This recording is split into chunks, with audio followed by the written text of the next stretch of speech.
Good evening, I'm Nancy Cox. Kevin Christopher has the evening off. Thank you for joining us at 6.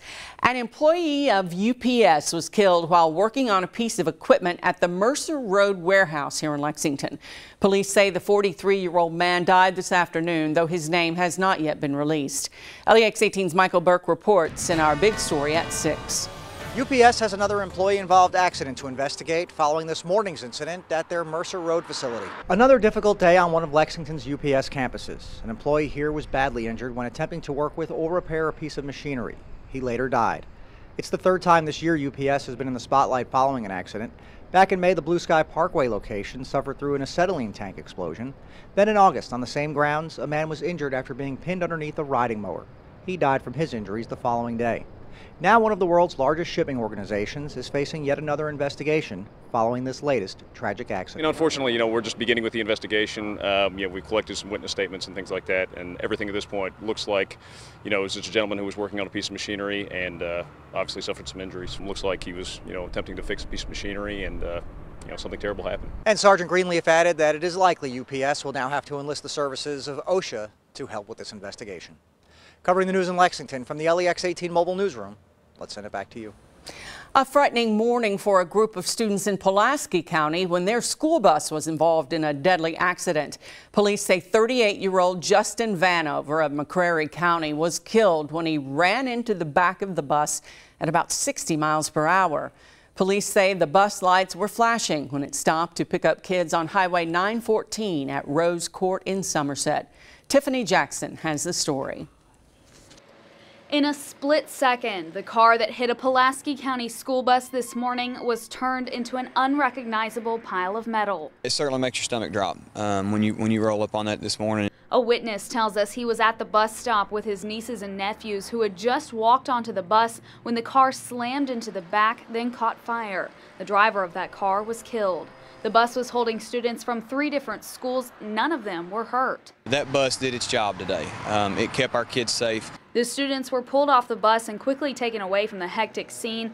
Once they were cleared by law enforcement, they were on another bus and headed to school. Our priority is the safety of the kids, and that's what we do every day. So immediately, anytime they're in any danger or in a tough situation like that, you immediately start worrying about them and what you need to do to keep them safe. Assistant Superintendent Matt Cook says although they are lucky, they're still heartbroken for that driver's loved ones. You've got another family that's affected too, so they're certainly in our thoughts and prayers. This accident happens to fall in the middle of National Bus Safety Week, so Cook hopes other drivers will be reminded to look out for buses. But you just can't ever be too careful. Covering the news in Pulaski County, Tiffany Jackson, LEX 18 News. The name of the driver who was killed has not yet been released.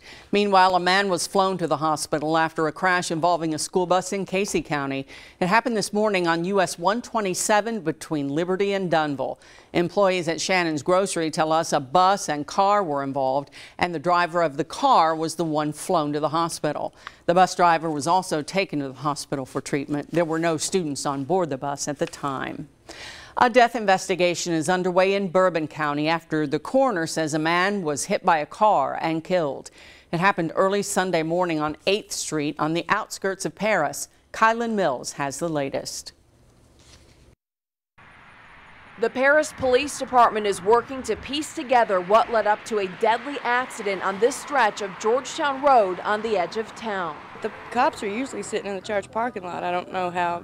Well, maybe up in the morning hours, I don't know, but it's not a very well-lit spot. Police say around 7:20 Sunday morning, a passerby stopped after seeing a person or body lying in the road.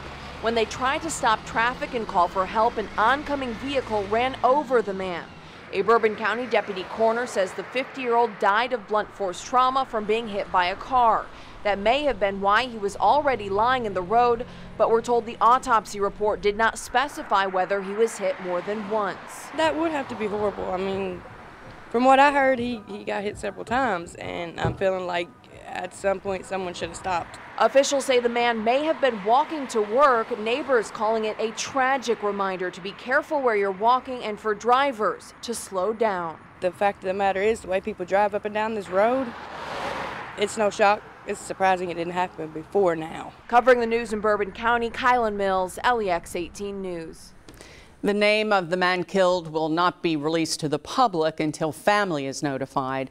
Anyone with information about the crash is asked to call the Paris Police Department. An elderly man drowned today in Whitley County. It happened at Grove Marina at Laurel River Lake. According to the Corbin News Journal, the victim is 75-year-old Sidney Fee. Officials have not said what led to his drowning. Terrific day today. Hope you've had a chance to enjoy it. If you are a fan of what we would consider to be terrific fall weather, which is what we are supposed to have seen most of this month, today was your day to enjoy it, because tomorrow will be a terrific day if it were the month of November. So for today, you're looking around, temperatures still running low and mid 60s. It is 63 in Lexington, although not showing it there. 64 Frankfort, Danville, Richmond, London, Somerset.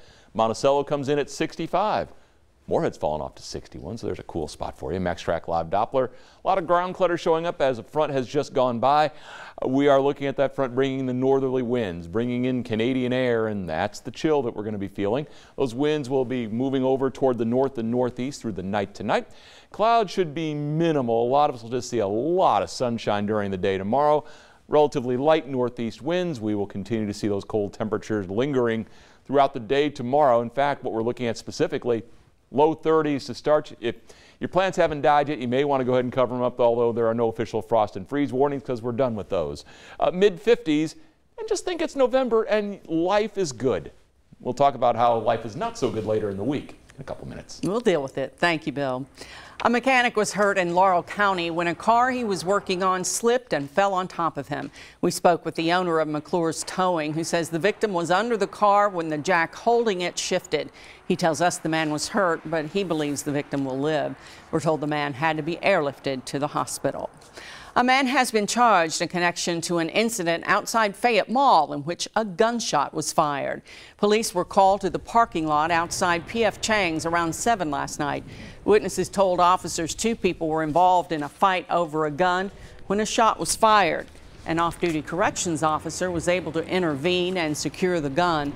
One of the men in the fight had a minor injury to his hand and was taken to the hospital. 26-year-old Christopher James faces wanton endangerment and drug-related charges. State police say some middle schoolers from Ohio reported being sexually assaulted while attending a camp at Campbellsville University. Several students from Minford Middle School in Minford, Ohio, near the Kentucky-West Virginia border, reported the alleged incidents after returning home from the Tim Horton Leadership Camp last week. State police say they all report being sexually assaulted by another juvenile. So far, no one's been charged, but the school superintendent says all of the accused students have been disciplined. Investigators are working to pull surveillance video to try to piece together what happened. The video caught national attention. A teacher and a school nurse dragging a student with autism at Tates Creek Middle School. Tonight, the superintendent of Fayette County Schools wants more control over teacher discipline when shocking incidents like this come to light. Lee Searcy explains. See what you think. It's the security cam video that's hard to watch. It shows a boy who is minimally verbal and hypermobile being dragged across the halls of Tates Creek Middle School during a meltdown. The teacher in this video resigned. The school nurse's future is in the hands of the Fayette County Health Department. But Fayette County School Superintendent says too often it would be an uphill battle for the district if the teacher in this case did not resign. It's such a hard process to terminate someone that goes through the tribunal process. Manny Kalk wants a state overhaul of the way teachers are disciplined in what's called a tribunal process. Kalk claims the current system is all about the teacher, not the child. The focus is not on protecting bad actors. The focus is on demanding justice for our children. Kalk cites the case of another teacher at Cardinal Valley Elementary who was caught on camera dragging a nonverbal 6-year-old child down a hallway. He fired her, but a panel reinstated her, recommending a suspension instead. His frustration? That teacher is still on the Fayette County Public Schools payroll, but does not work with children. Bottom line, Kalk wants control over his teachers rather than a panel of outsiders. I'd rather have a process that has board members who are elected and represent our community, make those decisions. Covering the news in Lexington, Lee Searcy, LEX 18 News. Definitely a surprise find on a road in Powell County. an albino boa constrictor. Yes, you heard me correctly. The story is coming up on LEX 18 News at 6.